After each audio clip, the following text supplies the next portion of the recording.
Hi everyone. Sum of n natural numbers is given as n into n plus 1 divided by 2. Let's find out how this was derived. In the first case, if n is an even number, for clarification, let's take n as 6.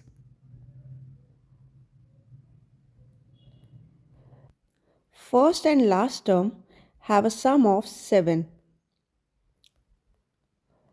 Similarly, second and second last term again have a sum of 7, and third last have a sum of 7.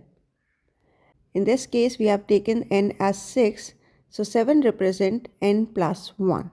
And all these pairs will have a sum of n plus 1. And how many such pairs will there be? That will be n divided by 2. So the sum is written as n by 2, that represent the number of pairs, into n plus 1, that represent the sum of each pair. In the second case, if n is an odd number, for example 1 plus 2 plus 3 plus 4 plus 5. In this case, n is 5. If you consider first and last digit, their sum is 6.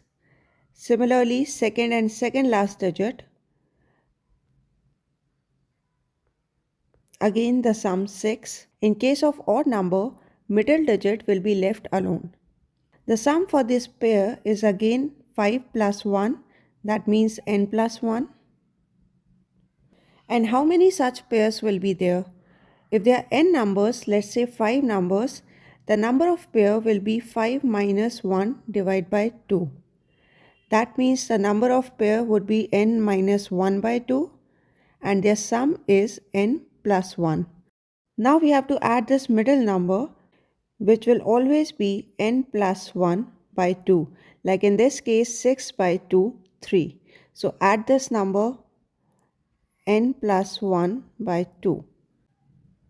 Take n plus 1 by 2 common. You're left with n minus 1 plus 1. And in case of odd number, you get the same result, n plus 1 n by 2.